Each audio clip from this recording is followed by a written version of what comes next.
산상수훈 강의 49번째 시간이 되겠습니다. 마태복음 6장 14절을 읽겠습니다. 너희가 사람의 잘못을 용서하면 너희 하늘 아버지께서도 너희 잘못을 용서하시려니와. 지금까지 우리 마태복음 6장 9절부터 주님의 기도에 대해서 쭉 살펴보았습니다. 주님의 기도는 어떤 종교적인 기도를 말하는 것이 아니죠. 우리를 보고 너 보고 너는 그렇게 되어야 돼, 이렇게 기도하라, 그러면 이렇게 되는 거야 라고 가르쳐 주신 것이죠. 그렇게 되면 주님의 기도가 이루어졌다면 그것은 내 안에서 용서가 가능해진 것이고 용서를 또 받은 것이 됩니다. 용서할 내용은 하나님이 주시긴 하십니다. 그런데 내용을 주시긴 하지만 그것을 해결할 자는 하나님이 아니시고 내 안에서 내 편에서 해결해야 된다는 것을 말씀하고 계시는 거죠. 그럼 나의 죄를 내가 어떻게 해결하는가? 위의 양식, 에피우시오스로 위의 양식을 주셨습니다. 그러면 위의 양식 벗겨진 알맹이를 먹고 참 먹어야 될 양식을 먹고 이제는 율법의 의미에서 벗어나 버렸습니다. 그러면 하나님이 해주시는 것으로 깨달은 것이고 저해한 것입니다. 이렇게 된다면 용서가 된 것이죠. 그러니까 율법의 의무를 육신적으로 하지 않는 것, 그것이 용서가 되는 거죠. 내가 율법을 복음으로 받아들이면, 율법을 진리의 차원으로 받아들이면 내가 그분을 용서하는 것이 되는 것이고 그분도 나를 용서하는 것이 되어서서 동시에 서로 용서가 된다는 것입니다. 이게 비밀이고 이게 복음입니다. 죄는 전부 율법으로 나타내 주잖아요. 문자, 모양, 성전 이런 식으로요. 그러니까 성경이 오늘 여기 사람의 잘못할 때 이 잘못이라는 단어, 용서라는 단어, 이 모든 것이 우리가 가지고 있는 국어 사전적인 용어로 알면 절대로 안 된다는 거죠. 성경에 나오는 모든 용어들은 우리가 지식적으로 배웠던, 또 철학적으로 배웠던, 습관적으로 배웠던, 이 땅에서 배웠던 체질화되었던 그런 단어로 알면 안 된다. 전부 거의가 반대의 것으로 보고 반대 것으로 해석하면 틀림없이 맞을 것입니다. 왜냐하면 우리가 아는 것은 너무나 율법적이고 세상적이고 아래 것으로 되어 있기 때문에 이것을 상징과 비유와 수수께끼로 주셨기 때문에 깨닫게 되어지면 전부 위의 것이 되는 거죠. 그러니까 위의 것으로 깨달아야 성경적인 바른 이해가 되고 깨달음이 되고 알미 되어서 되어지게 되는 것이죠. 여기 잘못이란, 과실이란 단어도 우리가 알고 있는 죄, 하마르티아가 아닙니다. 파라프토마로 되어 있어요. 과실, 파라프토마, 옆으로 떨어지다, 옆으로 미끄러지다, 변절되는 것이죠. 과실하는 거죠. 실수하는 거죠. 그런 의미의 죄를 말하는 것입니다. 이제 그것도 그 길에 떨어져야 되는데 길에 떨어지지 않는 것을 말하는 거죠. 그러니까 진리가 되지 않는 상태를 얘기해요. 용서도 뭡니까? 용서라는 개념도 지금 우리 살펴봤지만 율법을 복음으로 받아들이면 네가 그분을 용서하는 것이 된다. 또 그분도 나를 용서하시는 것이 된다. 이런 식으로 해석이 되어지니까 우리가 알고 있는 과실, 잘못, 용서 그런 개념이 아니라는 거죠. 이 RPM이라는 단어도 우리가 알고 있는 그런 용서, 사람이 사람에게 죄를 지었다든지 사람에게 하나님 앞에 죄를 지었다든 건 용서해 주세요, 뭐 이런 개념의 용서가 아니라는 겁니다. RPM이는 떠나는 거예요. 율법에서 떠나는 것, 아래 것에서 위로 떠나버리는 것, 그런 것을 얘기해요. 그러니까 파라프토마, 범죄라는 그런 죄, 실수하게 하는 것, 이런 모든 것도 주시는 목적이 있어요. 그것은 진리 때문입니다. 그분이 진리로 오셔서 내 안에 진리가 되어버리기를 원하시는 거죠. 그것이 안 되니까 그렇게 되라고 자꾸만 나의 길을 인도하시는데 그 과정 가운데 이런 일도 있고 저런 일도 있고 옆으로 미끄러지고 실수하고 과오를 저지르고 범죄를 저지르고 그렇게 됨으로 말미암아 네가 바로 어두움이야, 네가 바로 티끌이야, 너는 아무것도 아닌 거야 라는 것을 깨닫게 해주신다는 거죠. 그분과 하나가 못 되면 그것이 바로 죄고, 그분과 하나가 되어져 버리면 죄로부터 벗어나 이제는 온전하게 된 거야. 그러니까 너는 이제 죄가 장성해야 돼. 이렇게 말씀하시는 거죠. 그 실수도 범죄도 하나님 안에서 이루어진다는 것을 기억하셔야 됩니다. 내가 물론 실수한 것도 있어요. 내 의지로. 그러나 이 모든 것은 하나님이 인정하시지 않으면, 하나님이 허락하시지 않으면 일어날 수 없는 일입니다. 이 세상의 모든 일들은. 나에게 일어난 일, 실수, 범죄, 또는 병이 나에게 오는 거, 사고가 나에게 오는 거, 이 모든 것을 하나님께서 모르시겠습니까? 전부 아십니다.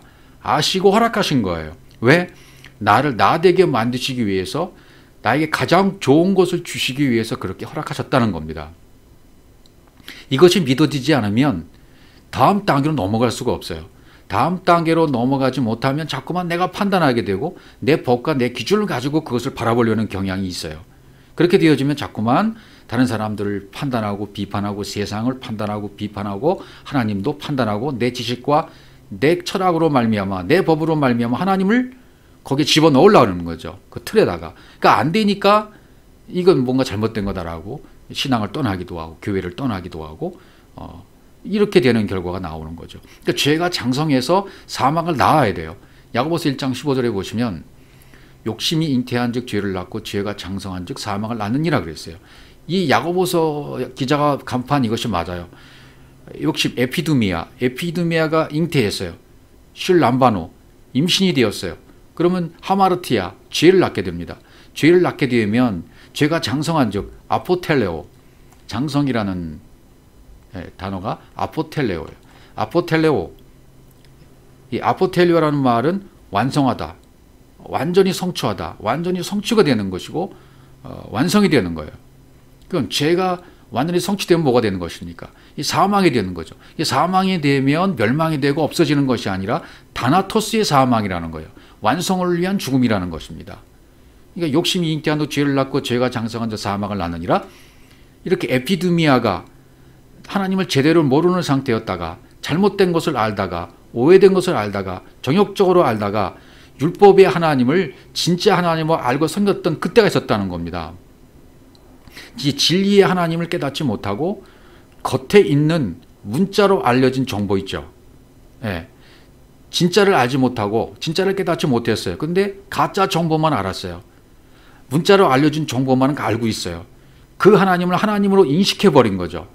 예. 그런 상태에 있을 때를 욕심 가운데 있었다. 에피드미아. 그래서 진짜 하나님을 살해해버린 겁니다. 정욕은 육신의 눈으로 보는 것만 보게 돼 있어요. 글자대로, 문자대로 보이는 것만.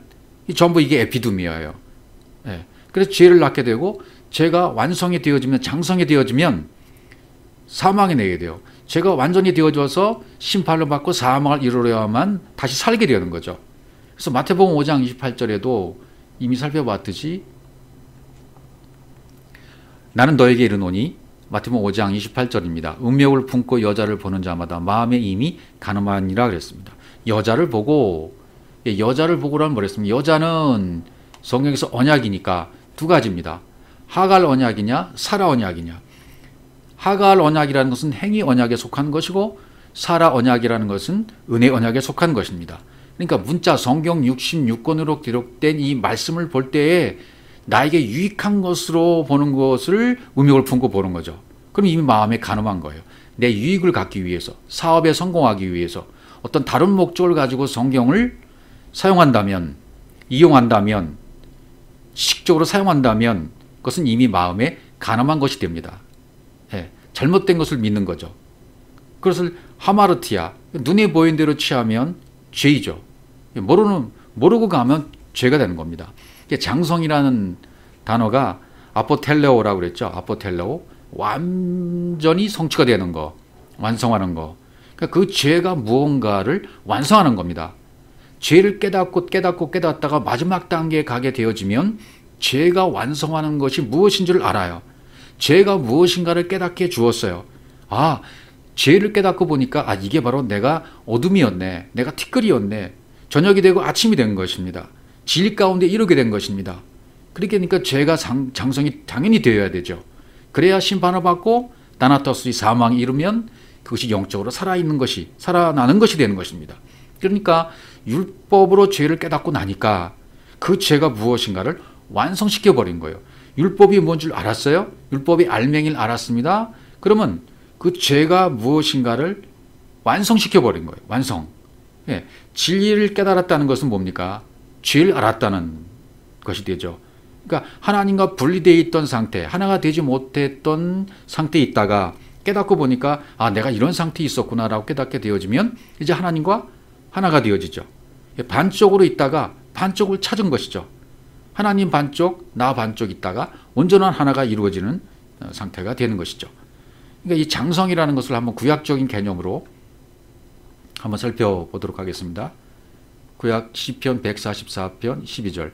우리 아들들은 어리다가 장성한 나무 같으며, 여기 장성한, 구약에서 장성한, 가다르, 자라나다, 크게 되다, 초과하다, 자라나는 겁니다.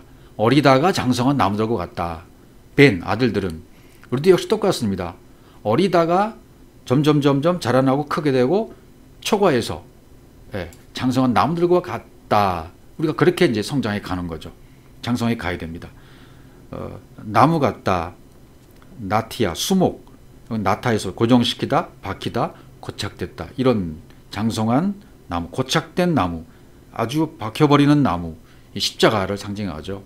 그런 나무로 성장해 가는 것입니다. 딸들은, 바트는 궁전의 양식대로 아름답게 다듬은 모퉁이 돌과 같으며, 아름답게 하타브는 벌목하는 것을 얘기합니다. 벌목하다, 썰다, 나무를 새기다, 모퉁이 돌과 같다, 자비트, 탁월하다, 또 돌출하다, 광채가 나다, 뭐 그런 뜻으로 쓰였습니다.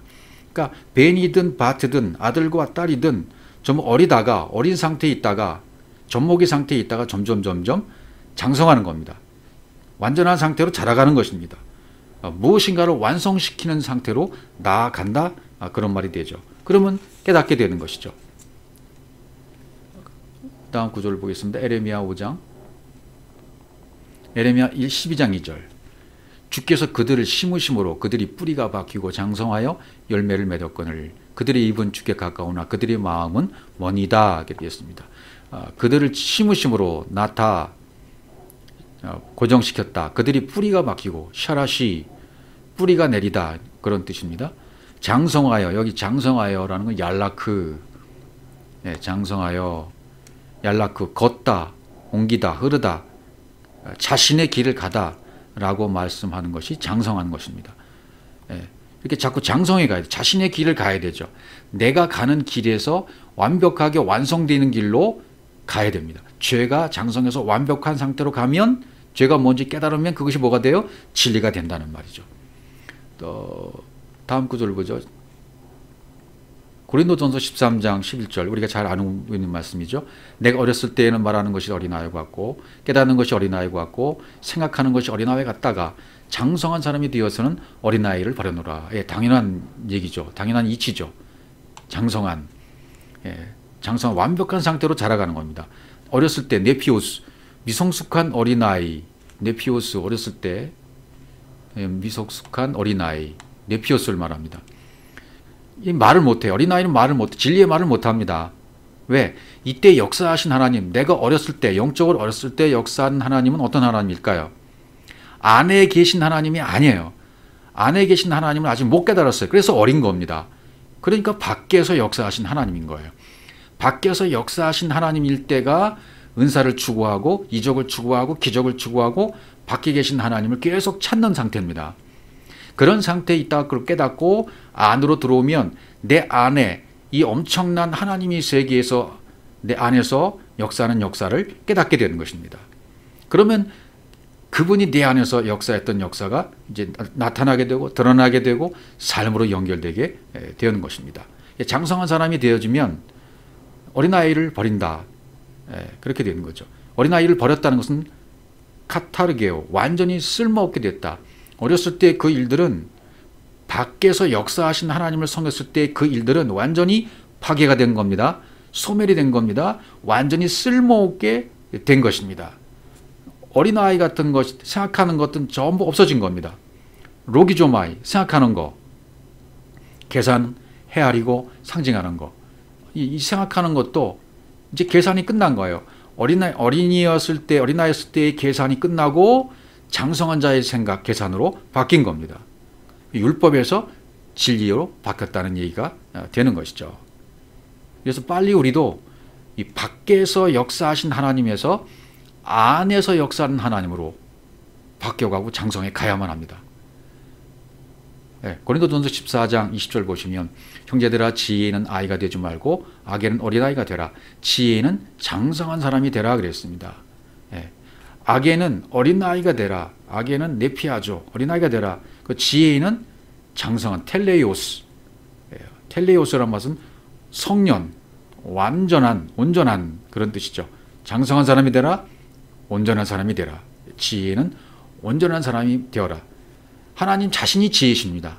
하나님 자신이 지혜이기 때문에 장성한 사람이 되고 온전한 사람이 되고 자라가면 하나님의 지혜가 내 속에 들어와 버리는 겁니다. 하나님의 지혜가 내 지혜가 되는 것이고 그 지혜로 살아가게 되는 것이죠. 에베소 4장 13절 우리가 이것도 잘 알고 있는 말씀 중에 하나입니다. 우리가 다 하나님의 아들을 믿는 것과 아는 일에 하나가 되어 온전한 사람을 이루어 그리스도의 장성한 분량이 충만한 데까지 이르리니 그랬습니다. 아는 것과 믿는 것과 아는 것이 하나 되라. 호피스티스 확신, 신뢰, 에피그노시스 완전한 식별, 완전한 승인 그런 것입니다. 하나님의 아들을 믿는 것, 확신하고 신뢰해서 그리스도가 되는 것, 그리고 아는 일, 완전한 식별, 승리 되는 것, 영으로 식별이 되고 승리 되어서 초월적인 자아로, 초월적인 인식으로, 위의 차원의 인식으로 이제 바뀌는 상태를 말해요. 그러면 에노테스 하나가 되는 겁니다. 구약의 에하드가 되는 겁니다. 온전한 사람은 아네르 탈레우스, 아네르 텔레우스. 아네르란 뭡니까? 장성한 사람, 온전한 사람, 아네르. 씨 있는 남자입니다. 씨 있는 남자, 온전한 사람, 아네르 텔레우스. 씨 있는 남자의 온전한 사람이 이루어져서 그리스도의 장성한 분량이 충만한 데까지 헬리키아, 아주 성숙하게 된 거죠. 그리스도 자체까지 간 겁니다. 그러면 플레로마, 충만한 데까지 얘기된 거예요. 완벽한 상태로 간 거죠. 완전한 상태까지. 이렇게 우리가 자라가야 된다는 것을 말씀하고 있죠. 히브리서 5장 14절 단단한 식물은 장성한 자의 것이니 그들은 지각을 사용함으로 연단을 받아 선악을 분별하는 자들이니라 그랬습니다. 스테레오스, 단단한 식물. 이건 강한, 확실한, 단단한, 강한 음식, 단단한, 확실한 음식입니다. 유의 양식입니다. 에피우시오스로 주어진 알맹이로 먹는 것입니다. 이건 장성한 자의 것이다. 텔레이오스, 온전한 자의 것이다. 그렇게 되면 지각을 사용함으로 아이스테테리온, 판단, 감각, 의식하는 기관. 내 안의 의식이 초월적인 기관으로 초월적인 신의 의식으로 위의 차원의 의식으로 이제 계속 사용하게 되는 거죠. 그 단계까지 가는 것을 얘기해요. 그렇게 가기 위해서 계속 연단을 받는 거죠. 김나죠. 연단을 받아 김나죠. 김나죠라는 말은 벌거벗고 운동하다는 그런 뜻입니다. 벌거벗고 운동하다. 그러니까 나의 모든 것은 전부 벌거벗게 되어지고 육신의 것, 세상적인 것, 아래 것은 전부 벗어버리고 위 것을 자꾸 바뀌지는 거예요. 예, 광야에서 율법의 말씀이 진리로 전환되는 것과 똑같죠. 예, 선악을 분별하는 자들이다. 디아크리시스, 철저하게 식별되고 구별되는 겁니다. 철저하게 구별되고 식별된 상태까지 가게 되는 것이죠. 또 히브리서 11장으로 가보셔도 11장 24절입니다. 믿음으로 모세는 장성하여 바로의 공주의 아들이라 칭함받기를 거절하고 모세는 장성했다. 메가스 기노마이 장성했다. 공주의 아들이라 칭함을 거절했다. 그러니까 겉에 드러난 것, 보여지는 세상의 영광 이것이 제거된 상태가 장성한 거죠. 온전하게 된 거고 성숙하게 된 것입니다. 전부 아래 것이 제거되었습니다. 땅의 것이 제거되었습니다. 육신의 생각이 제거되었습니다. 그러면 메가스키노마이 장성한 자가 된 거죠. 장성하다, 자랐다는 말이죠. 성숙했다는 말이죠. 그래서 자라고 성숙해서 완전한 상태를 죄의 완전한 상태를 깨달아서 사망이 이르렀어요. 다나토스의 죽음이 이르렀어요. 그게 바로 우리 예수님이 십자가의 죽음이죠. 그러니까 예수의 죽음은 우리 때문에 죽은 것이 아니에요. 우리가 알고 있듯이 예수님 2000년 뒤에 나를 위해서 십자가에 죽으셨으므로 나는 그를 믿기만 하면 구원받는다. 이런 개념이 성경이 아니라는 겁니다. 2000년 전에 그 예수와 나와 무슨 상관이 있어요? 내가 오늘 율법에 대해서 죽어버리고 하나님 자기 자신이 위해서 죽으셨다는 것이 깨달아지면 오늘 2000년 전에 그 예수의 죽음이 오늘 나의 죽음이 되고 육신의 생각이 완전히 없어지는 것이고 소멸되는 것이고 율법에 대해서 내가 완전히 죽어버린 상태가 내가 되어버린다면 나도 역시 십자가의 죽음이 이루어진 겁니다. 육체의 예수는 없어진 겁니다. 육체의 예수는 삭제되어 버린 것입니다. 그러니까 주님은 약속 언약을 위해서 자기 자신이 스스로 죽으시는 것입니다. 씨를 심기 위한 죽음입니다. 율법에 대한 죽음이라 그 말이죠. 그러니까 이 죄가 무엇인지, 죄가 무엇인지를 분명히 우리가 이제 알게 된 상태까지 이르는 거예요. 그러니까 용서받을 수 있는 죄는 뭡니까? 그 죄가 무엇인지 알게 되면 진리로 깨달아서 알게 되어지면 용서받을 수 있는 죄가 된 것이고요. 그 죄가 아직도 무엇인지 모른다 할 것 같으면 용서받을 수 없는 죄가 되는 거죠. 그러니까 율법으로 나타나면 무조건 의무가 주어지잖아요. 내가 하려고 그래요. 그런데 의무는 하나님이 하신다는 것을 약속을 통해서 깨달았습니다. 그 언약을 내가 받았습니다. 아, 하나님이 다 그 죄를 위해서 의무를 다 해주셨구나 라고 알게 해주었고 깨닫게 되었습니다. 의무가 내게 달성이 된 겁니다. 그러면 사람들의 범죄를 고쳐주신 겁니다. 파라푸토마, 이 파라푸토마가 해결되는 거죠. 파라푸토란 말은 옆으로 떨어지는 거 변절이라고 그랬죠. 씨가 길에 떨어지려는데 길가에 떨어지는 거잖아요. 예, 진리로 떨어진 것이 아니라 길가, 진리가에, 진리 옆에 떨어져 버린 거예요. 그게 범죄입니다. 그래서 마태복음 6장 14절에서 말할 때 사람들 안에 그 잘못을 파라푸토마를 진리 옆에 떨어진 상태를 용서하면, 그러니까 사람의 잘못을 말하는 것이 아닙니다. 파라푸토마는. 이건 뭐죠? 진리 가운데 이르지 못한 사람을 진리 가운데로 인도하게 해주는 것이 용서죠. 그러니까 그게 아피엠이에요. 너도 역시 그러면 용서가 될 것이다. 그 하늘인 너희 그 아버지가 너희 역시 용서할 것이다 말이죠. 그 다음 구절이. 예. 그러니까 우리가 용서되었음을 무엇으로 증명해 주옵니까? 앞절. 진리를 말해줄 수 있다는 것. 그것이 나의 용서가 되는 증거가 되는 겁니다. 진리를 내가 말해줄 수 있다면, 지금 사람의 파라푸토마, 다른 사람을 볼 때 파라푸토마의 상태에 있어요. 진리가에 떨어진 씨가 되었어요. 그럼 그 상태를 보면서 그걸 용서해 준다는 말은 그 진리가에 있는 사람을 진리가가 아니라 진리로 길에 떨어지도록, 잉태될 수 있도록, 임신될 수 있도록 말씀을 전해주는 것을 말합니다. 그것을 잘못을 용서한다라는 의미로 썼던 것이죠. 이게 사람의 잘못을 용서한다는 것과 얼마나 큰 차이가 있습니까? 그렇게 해야만 하늘 아버지께서도 너희 잘못을 용서하신다. 너희들이 잘못 갔던 그 파라토마의 상태에 있던 것들을 용서하신다. 그런 뜻이 되는 거죠. 용서라는 말은 아피엠이죠. 아피엠이 떠나다, 보내다. 그것이 용서입니다. 떠나보내는 것이 용서예요. 그러니까 우리가 알고 있던 그 하마르티아라는 그 죄는 부정사에다가 메로스, 반쪽, 거기서 왔잖아요. 근거가. 반쪽이 아니다. 그 반쪽으로 둘 수 없어. 그 말을 하마르티아라고 쓰고 그것을 죄라고 소리내 읽고 있는 거죠. 우리가. 그러니까 죄라는 것은 아직도 딱 맞는 반쪽에 적합하지 않다는 말이죠. 그러니까 반쪽이 되려면 생각도 마음도 보는 것도 말하는 것이 다 같아져야 돼요. 그래서 반쪽과 반쪽이 하나가 되는 것입니다. 생각, 마음, 말하는 거, 이 모든 거 같아지는 거죠. 하나가 되는 겁니다. 반쪽과 반쪽이 만난 겁니다. 그래서 성경은 하나님과 우리의 관계를 남편과 아내라고 그러고 그리스도와 교회에 관해서 말한다 그러고 그렇게 말씀하시는 거죠. 그러니까 우리는 하나님의 반쪽입니다. 하나님은 또 나의 반쪽이 되십니다. 그러니까 온전하게 되려면 하나님과 내가 하나가 되어야 됩니다. 하나님이 합당한 반쪽이 되어야 비로소 분깃이 되는 거죠. 이것이 진정한 아피엠이에요. 떠나는 겁니다. 용서가 되는 겁니다. 그러면 진리가 오는 거죠. 겉의 것을 떠나보내고 안의 것을 취하는 거, 이것이 용서입니다. 예. 육신의 생각을 다 떠내보내고 죽이고 진리의 것으로, 진리의 생각으로 취하는 것, 이게 바로 용서인 것입니다. 그런 상태에 이르지 못한 사람들을 그런 상태로 인도해 주는 것, 이것이 바로 아피에입니다.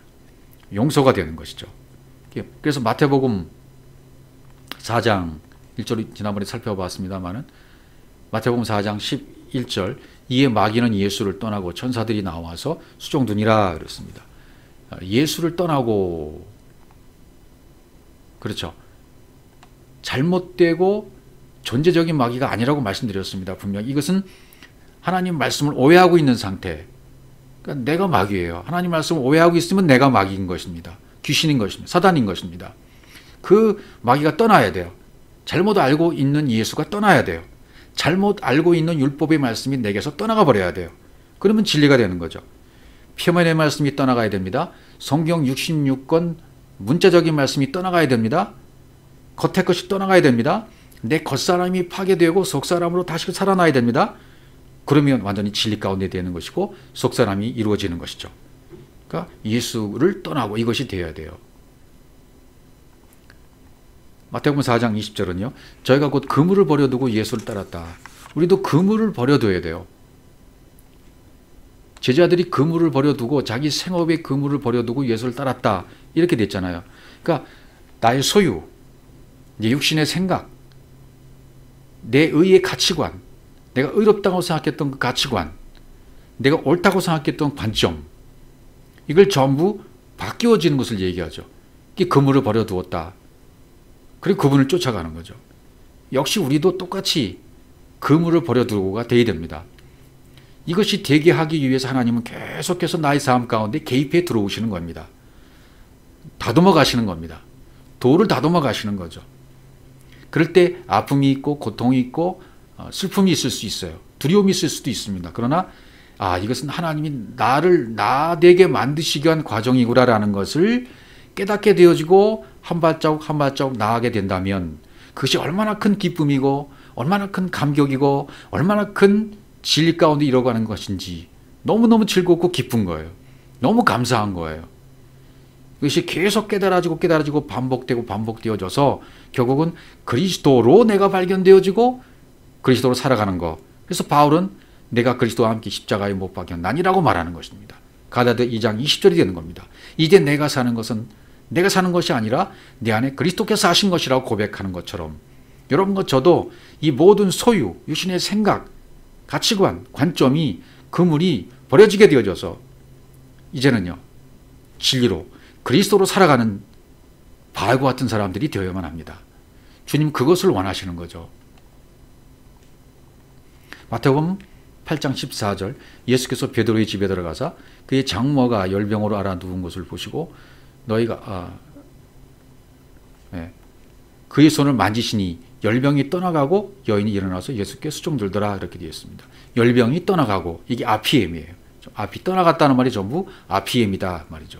그러니까 잘못된 편견, 잘못 알고 오해하고 있었던 말씀들, 귀신 들렸던 나의 모든 상태가 이젠 순서대로 말씀이 내 안에서 재배열되어야만 합니다.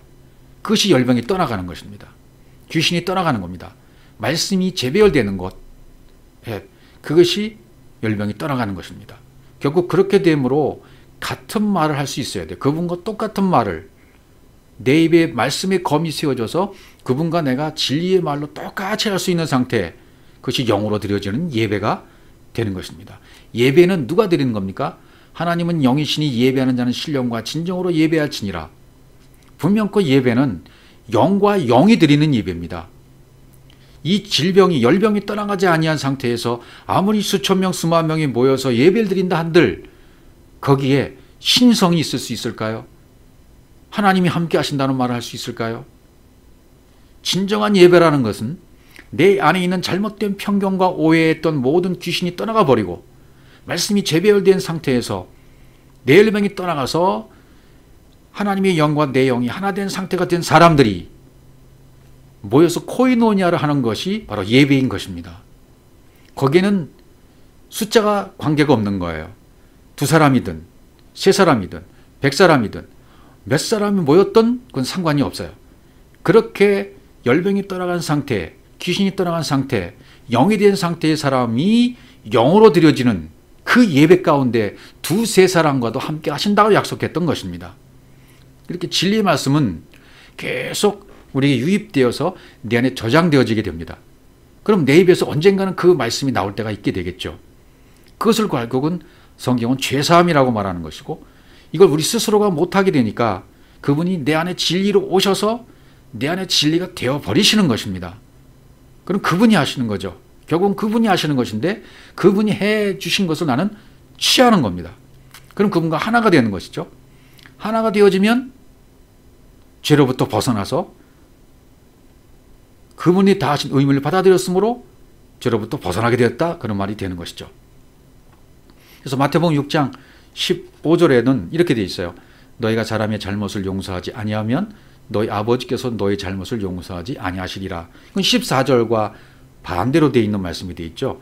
할 수 있는데도 안 한다는 거예요. 용서가 되어지지 않는다는 거죠.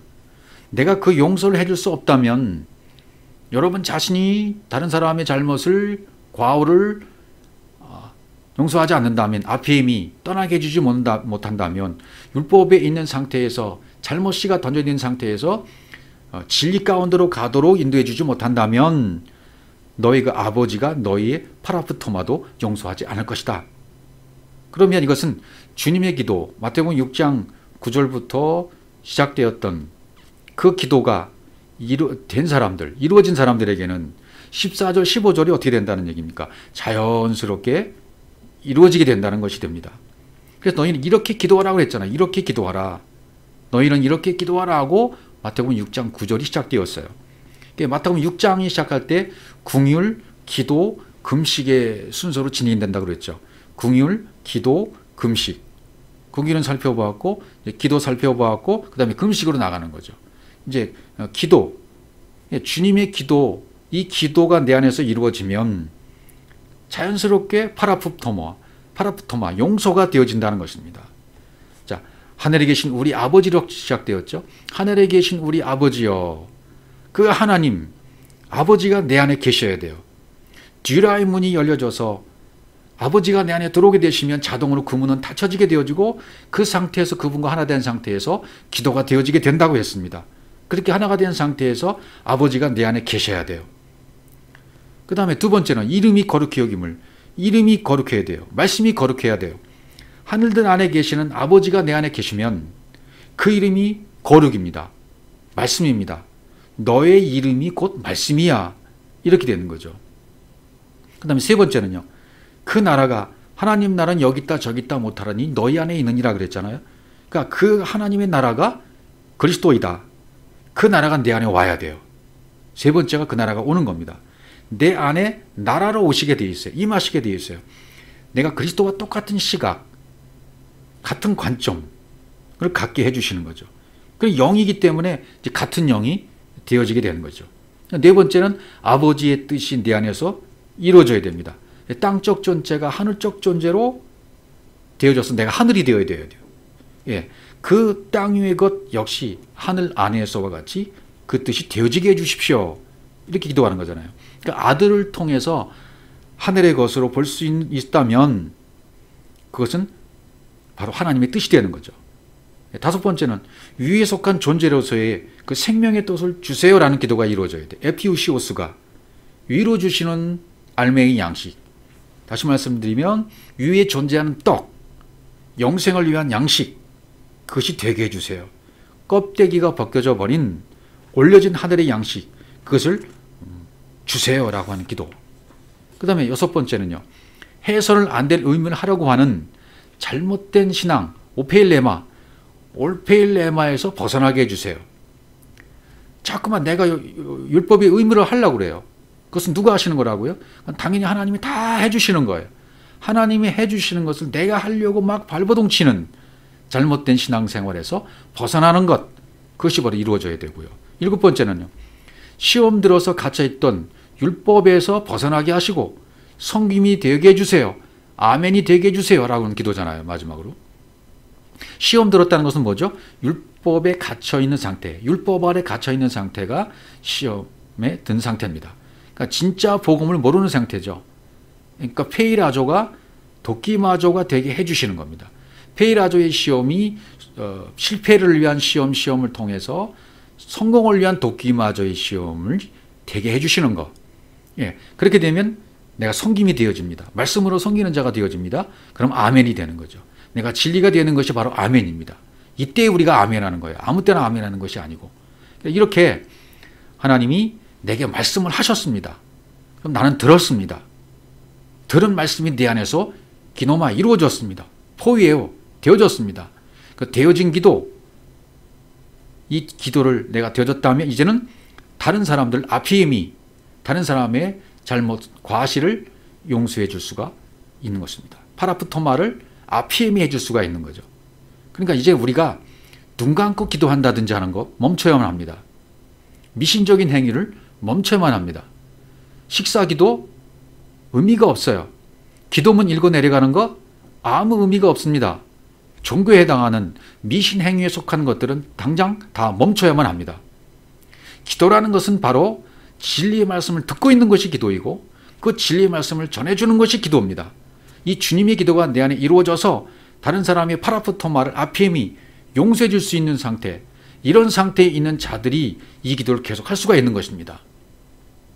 그러니까 예전에 했던 기도의 습관, 방법, 이걸 전부 소멸시키라는 거죠. 아무 의미가 없는 기도, 무릎 꿇고 하고 눈 감고 하는 기도의 미신적인 행위들, 이런 것은 이제 쓸모가 없다. 성경적인 기도로 가셔야 돼요. 성경적인 기도를 얘기하니까 어떤 분들은 기도를 못한다고 하고 진리의 말씀을 듣다가 이상하다 떠나가는 사람이 참 많이 있는 것을 봤어요. 그러나 진리의 말씀을 듣는 것은 이건 정말 귀가 열려져서 하나님이 내 안에 오셔서 직접 듣게 하시지 않으면 들을 수 없는 것이 바로 이 진리입니다. 구약에서도 이 용서라는 것을 한번 찾아볼까요? 창세기 18장 26절입니다. 여호와께서 이르시되 내가 만일 소돔성을 가운데에서 의인 50명을 찾으면 그들을 위하여 온 지역을 용서하리라. 의인 50을 찾으면 맞자. 의인 나타나면 온 지경을 용서하리라. 낫사. 용서하다는 말은 낫사라는 단어를 썼습니다. 몇 가지 단어를 살펴볼 텐데요. 신약에 아까 우리 살펴봤던 아피엠이라는 의미와 비슷한 유형으로 쓴 단어들을 살펴보고 있는 것입니다. 낫자, 이건 들어 올리는 거예요. 들어 올리다, 운반하다. 아래 것을 위로 운반해서 들어 올린 상태가 된 거. 그것이 바로 용서가 되는 거죠. 그러니까 의인 50을 찾는다는 얘기는 뭡니까? 디카이어 시내가 된 사람이 있다면 그러면 들어 올린 상태가 된 것이니까 용서해 주리라. 그런 개념이죠. 그 다음에 또 다른 구절, 창세기 50장 17절입니다. 너희는 이같이 요셉에게 이르라. 내 형들이 내게 악을 행하였을지라도 이제 바라건대 그들의 허물과 죄를 용서하셨나니 당신 아버지 하나님이 종들인 우리 죄를 이제 용서하소서 하며. 이런 형제들이 요셉에게 얘기를 하죠. 여기도 용서하라. 용서하라는 단어가 낫사예요. 들어 올리다, 운반해진, 율법이 진리로 바뀌어진 상태를 얘기하는 거죠. 그러니까 허물과 범법, 하타, 허물과 여기 허물과 하타, 죄라 그랬잖아요. 허물과 죄, 허물, 하타, 죄, 폐사, 범죄.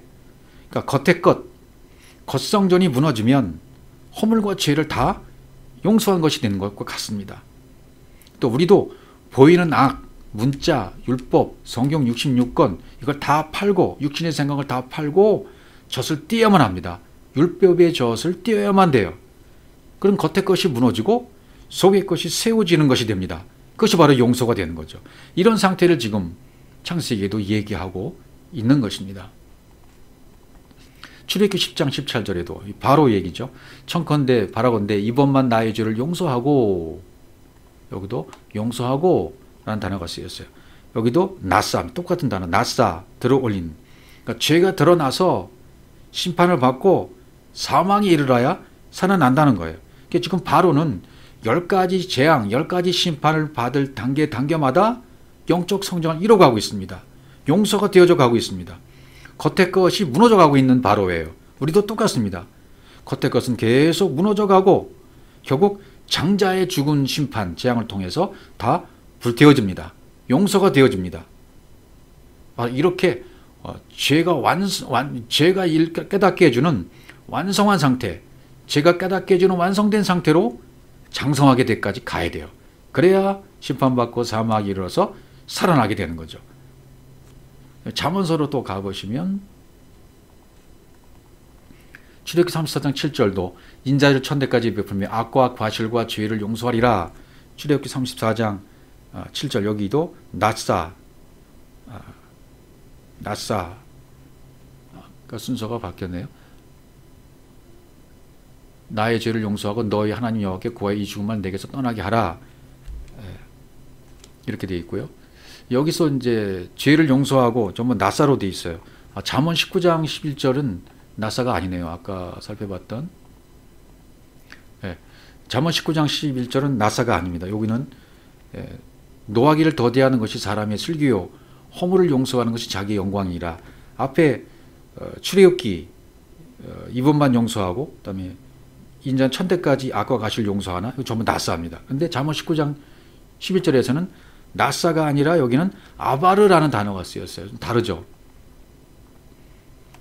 허물을 용서하는 것이 자기의 영광이라 그랬는데 아바르라는 말은 건너가다는 뜻이잖아요. 이브리한다, 히브리한다는 그 아바르, 새끼를 배다라는 그런 뜻입니다. 아바르, 용서하는 것. 허물을 용서하는 것이 패사, 범죄, 반역을 용서하는 것이 넘어가는 것이 자기의 영광이다. 이렇게 설명했습니다. 그러니까 아까 썼던 나사라는 단어하고 지금 여기서 용서라고 쓰인 아바르라는 용어하고 그 의미는 같다는 것입니다. 아바르 건너가다, 나사 올려졌다. 그러니까 율법에서 진리로, 육신의 생각에서 영적 생각으로, 아래에서 위로 뭔가 운반이 되어진 상태, 그런 상태를 용서라고 얘기하는 것이다. 이렇게 이해하시면 되겠습니다. 그 다음에 다른 구절도 또 한번 보면요. 그 의미만을 지금 살펴보고 있습니다. 에스겔 16장 63절입니다. 이는 내가 내 모든 행한 일을 용서한 후에, 여기도 용서한이라는 말이 나오죠. 내가 기억하고 놀라고 부끄러워서 다시는 입을 열지 못하게 하람이라 주어의 말씀이라. 여기서 에스겔서에서 쓰여진 용서하다는 말은 카파르라는 단어가 쓰였어요. 이거 좀 다르죠 또. 카파르. 그러니까 나사, 아바르, 카파르. 카파르는 지워버리다, 덮다라는 의미예요. 그러니까 이것도 역시 의미가 같죠. 나사라는 들어 올리다 라는 단어, 그 다음에 카파르 덮다, 지워버리다, 그 다음에 아바르 건너가다. 이 단어들이 의미가 상통하는 거죠. 서로 통하고 있잖아요. 건너가는 겁니다. 새끼를 베는 겁니다. 아래에서 위로 올라가는 겁니다. 덮어버리는 겁니다. 지워버리는 것입니다. 그걸 용서라고 말한다는 거죠. 그러니까 겉의 것을 떠내보내고 안의 것을 취하는 것이 용서라는 것을 계속 지금 성경은 말하고 있는 것입니다. 진리가 된 상태이고 영이 된 상태를 얘기하고 있는 것입니다. 이게 신약에서 아까 말씀드린 아피엠이라는 용어가 같다는 거죠.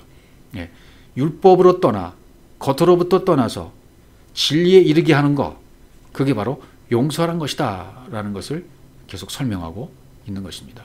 마태복음 18장 35절에도 너희가 각각 마음으로부터 형제를 용서하지 아니하면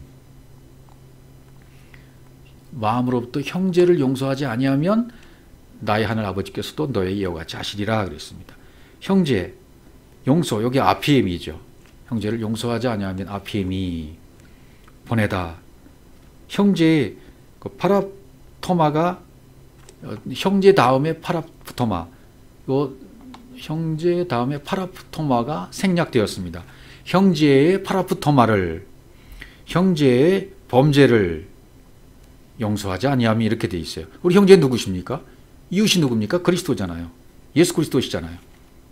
진리 옆에 떨어진 상태, 그것을 용서하지 아니하면, 보내지 않으면 그렇게 돼 있어요. 그 다음에 마가복음 11장 20절, 25절. 그때 예수께서 대답하여 이르시되 천지의 주제이신 아버지여, 이것을 지혜롭고 슬기 있는 자들에게는 숨기시고 어린아이에게 나타내심을 감사하나이다.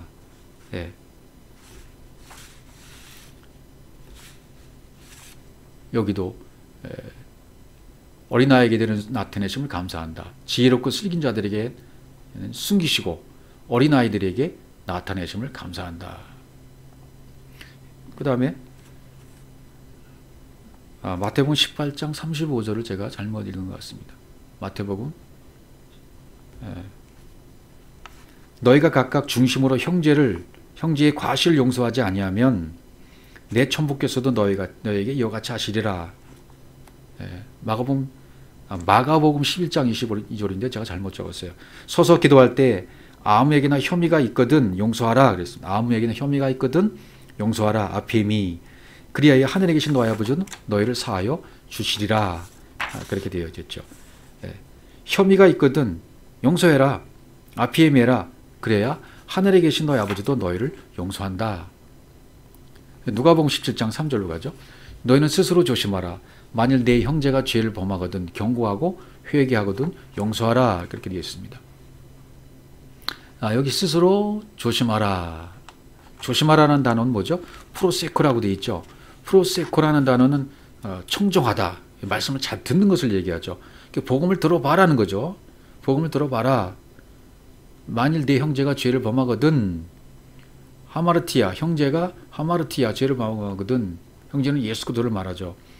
경계하고 경고하고 에피티마오 훈기하다 금하다. 그러니까 에피아하고 티마하고 합해졌어요. 그러니까 에피는 곁에 티마오는 가치를 두다 높이 평가하다. 그러니까 형제인 그러니까 하나님이 보이게 오시면 죄잖아요. 하나님이 보이게 오신 분이 예수님이잖아요. 그럼 그분이 죄를 지은 거죠. 보이게 오셨으니까. 형제인 예수 그리스도가 말씀이 육신이 되어서 오는 순간 하마르티아예요. 죄입니다. 즉 율법이 표면 거치고 죄라는 것을 듣고 깨달았으면 에피티마로 경계하라는 거죠. 표면 겉 죄라는 것 이걸 깨달았어요. 율법이 그렇다는 것을 깨달았어요. 그러면 에피티마오해라 경계하라 경고하라. 이 말은 뭐냐면 거기에 가치를 두고 높이 평가해라는 거예요. 표면으로 오는 것을 높은 것으로 위의 것으로 평가해라. 겉으로만 안 보고 보지 말고 그 안에 숨은 뜻으로 알아야 된다는 거죠. 그렇게 경계하라는 거예요. 그 다음에 회개하거든 메타노웨하거든 용서해라. 아피에메라. 그 뒤에 아우토스 요 뒤에 아우토스가 생략됐어요. 그를 용서하라 그랬어요. 그를 용서해라. 그러니까 죄의 모양을 입고 오신 분, 죄는 없으신 분이 죄의 모양으로 와서 죄를 정하셨잖아요. 그러니까 죄를 벗고 다시 영으로 가시는 거, 육신을 벗고 다시 영으로 가시는 것이 회개잖아요. 회개, 메타노에노. 그분이 해놓으신 것을 또 내가 받으면 나도 역시 회개하는 거예요.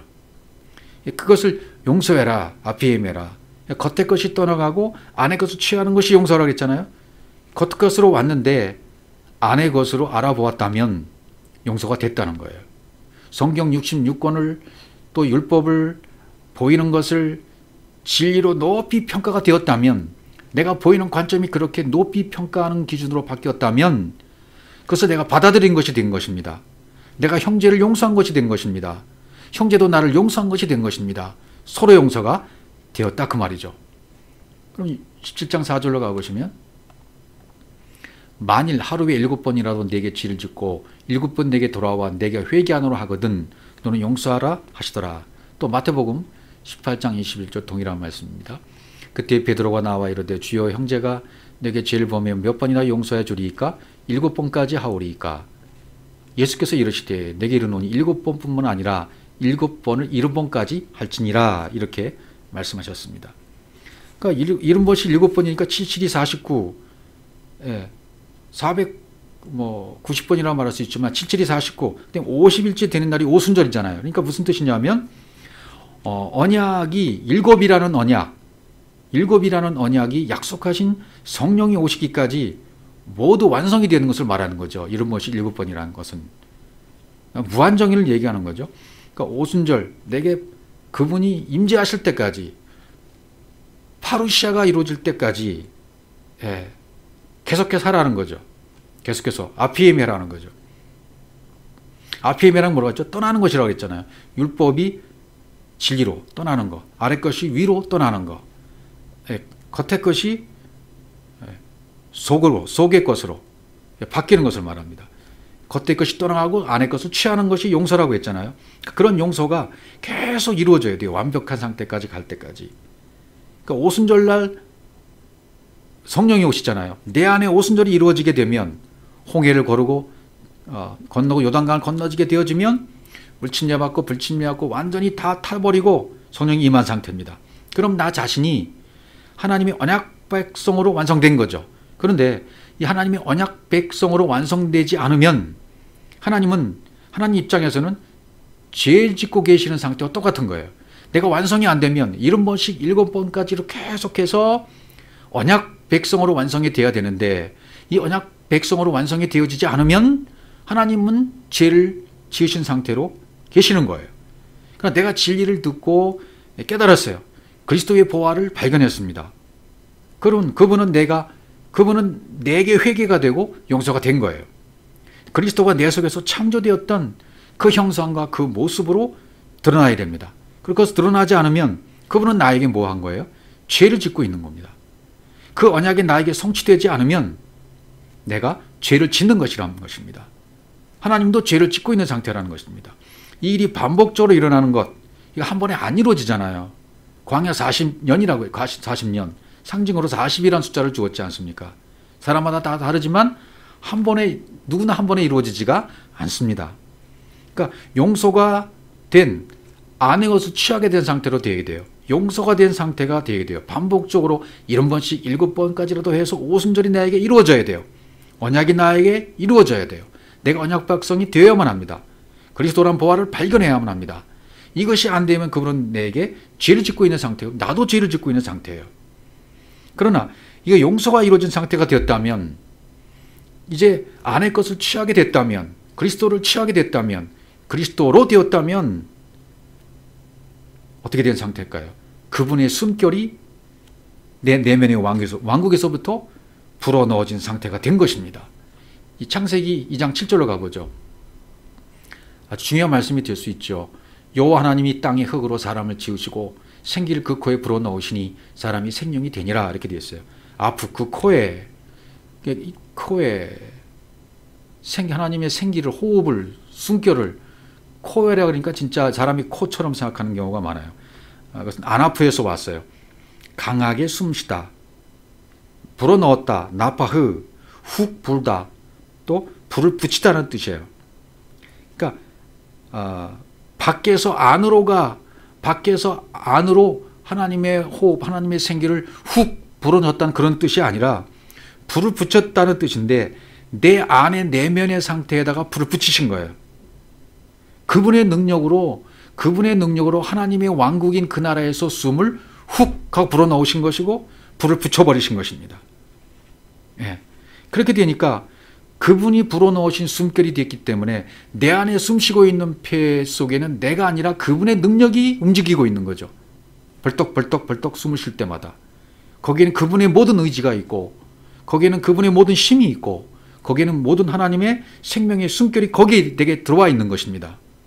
나는 그런 존재로 살아가는 겁니다. 엄청난 하나님의 능력이 내 안에 들어와 있기 때문에 그것을 가지고 살아가는 존재가 된 것입니다. 이것을 발견한 자는 그리스도로 사는 것입니다. 그 영원한 능력, 영원한 생명으로 살게 되는 것이죠. 위대한 그분의 힘이 내 폐를 사용하고 있어요. 온몸을 사용하고 있어요. 그러니까 온몸에 내 피가 돌잖아요. 세포들에게 생명이 공급되지 않습니까?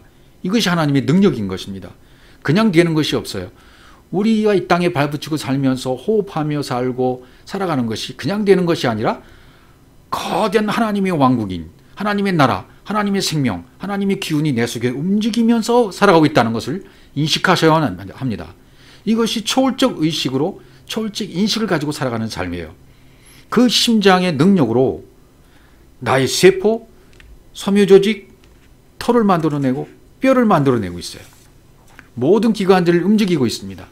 머리를 사용하고 있고 혀를 사용하고 있고 손과 발을 사용하고 있습니다. 이 힘이 바로 내 안에 존재하고 있다는 사실입니다.